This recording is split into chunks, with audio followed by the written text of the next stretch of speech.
give it a like or a thumbs up, share it with your furry... And hi everyone, my name is Stormi the Folf, and today I want to talk about some random furry facts that you may or may not be familiar with. As our fandom continues to explode with growth and we're reaching new milestones, creating more conventions, and in many ways we've created our own little economy in the fandom in the form of, well, art. For this video, I want to touch up on some of our accomplishments, achievements, and odd bits of history with regards to our anthropomorphic following. Anyway, without further to potato, let's begin. Number 1. The phrase Furry Fandom was coined around the year 1983. The term first started floating around sci-fi conventions in the early 80s. The catalyst for the creation of the Furry Fandom include the works of fiction like Kimba the Lion, Watership Down, and of course, Disney's Robin Hood, to name a few. Number 2. The first furry convention was called Conference Zero, which was held in the year 1989. It was held in Costa Mesa, California at the Holiday Inn Bristol Plaza and had an attendance of 65. I have to wonder what fursuits looked like back then. Okay, that's enough wondering. Anyway, this convention ran for over a decade until their final convention in 2003. Number 3. Until 2017, Anthrocon was the world's largest furry convention for 17 consecutive years, from 2000 to 2016.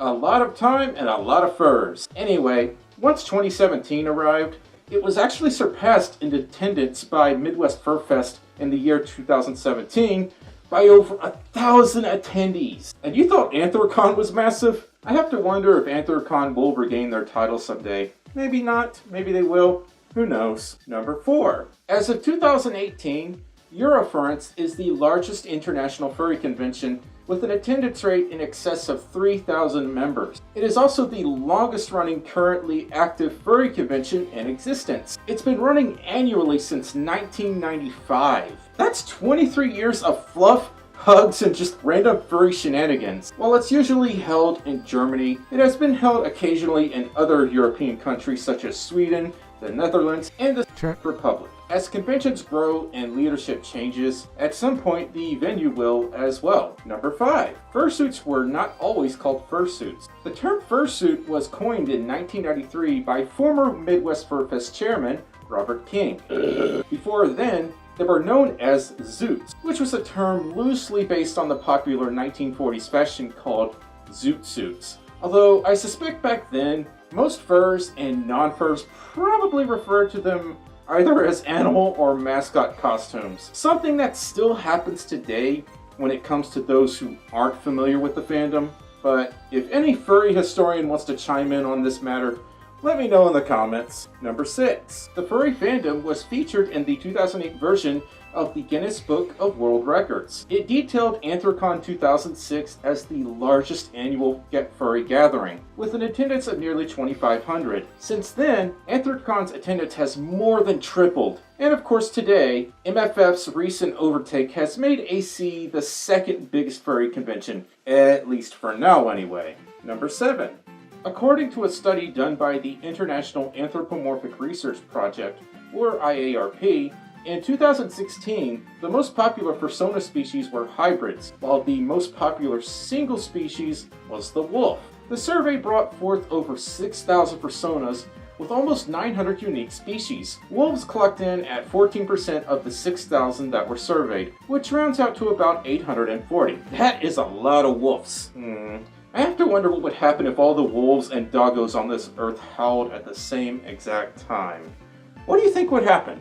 Let me know in the comments. Number 8. So far on record, the most expensive fursuit ever commissioned rang in at a whopping $17,500 and is owned by a fur named Spottacus. The suit is of a cheetah, and according to an article by Dogpatch Press, the fur alone for that suit cost over $8,000. The suit was made by a costume designing company called Primal Visions, and by the time this gets posted, this record will probably be broken. I don't know if it's just me, but it is crazy how high fursuits auctions can get. I have nothing against people who spend that much money on a fursuit. It's their money, their business. Not my job to tell them how to live.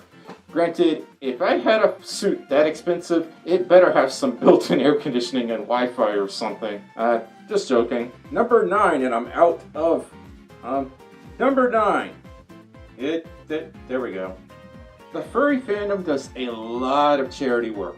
Like, more than you could ever imagine. Most furry conventions nowadays hold some form of a charity auction. Midwest Fur Fest has raised almost $500,000 for various charities since their inception in the year 2000. Most charities that furry conventions represent are charities that help save animals. However, some conventions represent other charities. A prime example of this would have to be Method Fur Meat. In 2005, they shared a hotel with several victims of Hurricane Katrina. So that year, Method Fur Meat raised over $4,000 for the American Red Cross, all of which went to the victims of the storm. And there are many furry conventions that donate to charity on a yearly basis, not just MFF and not just Method Fur Meat. While the media might enjoy poking fun at us, stretching the truth, and just spreading lies, most of us are just regular, normal, everyday people trying to make it through the road trip that is life. And while it's true that most of us go to furry conventions to have fun and goof around, believe it or not, a majority of us still want to help the world. Number 10. There you go. While it's easy to assume that all furries wear fursuits, the ratio of suitors to non-suitors is more than you might expect. Like, a lot more. Let's use Anthrocon 2018 as an example. The attendance clocked in at 8,407, while the number of fursuiters in the Fursuit parade was only 1,980. Of course, it's very unlikely that every suitor attending the convention was in the parade. It is a safe bet to say that the vast majority of them were there, however. If we were to do the math, that would mean that only 24% of the convention's attendees were fursuiters. That would give us a ballpark ratio of 1 fursuiter for every 4 attendees. If you look up other furry convention stats, you'll find that this is somewhat of a recurring theme. Although your furage, get it? Just furage, mileage, may vary. Most furries don't have fursuits, nor do you need one. Oh my god, really? To become part of the furry fandom. So whoever keeps spreading this lie, just stop, cease. Anyway, number 11, fursuiting. Doesn't it sound like a nice, fuzzy, cuddly way to stay warm in the winter? Yeah, you feeling me? How hot can it get underneath these walking, furry pieces of art? Couldn't be that bad, right? Maybe 75 degrees, 80 degrees Fahrenheit, 90 degrees Fahrenheit.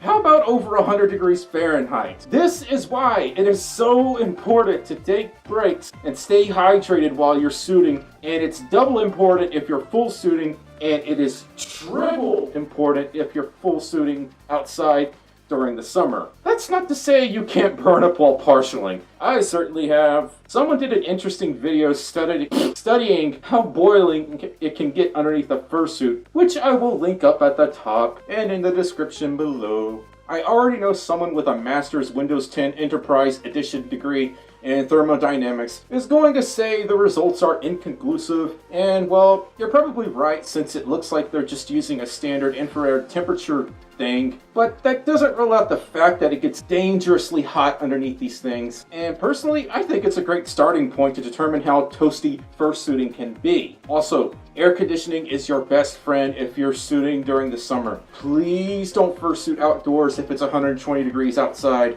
unless you're a camel or something. And I mean an actual camel! And even then, don't do that.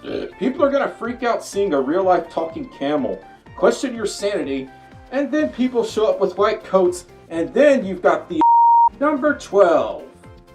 Okay, get it out of my face, please. Video games, Vidya games. We all play them. Heck, you're probably playing one right now instead of watching this potato. When you think of video games and the furry fandom, what's the first thing that comes to your mind? Is it perhaps Crash Bandicoot? Is it Spyro the Dragon?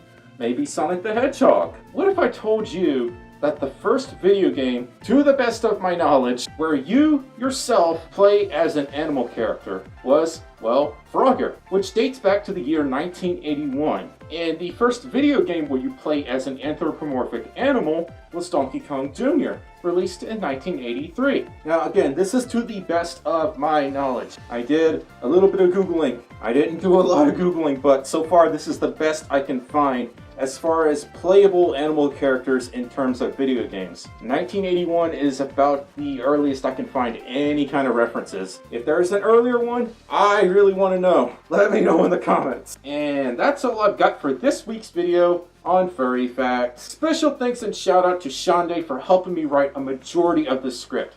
He has saved me so much trouble and sanity. By the time you finish this video, I will be at Emerald's First Summit in Pensacola, Florida.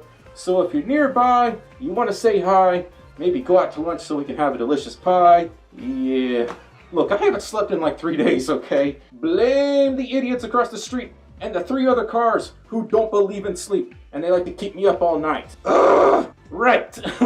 Anyway, I hope y'all enjoyed this video. If you thought it was pretty cool, or at least somewhat funny, give it a like or a thumbs up. Share it with the other furry friendos. Maybe leave a comment. Tell me about a furry fact that I may not know about, or correct me if I'm wrong on something, which is that's always possible, you know, especially on days like this. But anyway, if you like this video, thumbs up. Leave a comment, subscribe if you haven't, and share it with the other furry friendos. Anyway, I'm tired. I gotta get ready for Emerald's First Summit. But yeah, I am really, really tired, guys. I love you all so much. Thank you all so much for watching my channel and supporting my content, which, if you want to support my content even more, there's a Patreon link in the description below.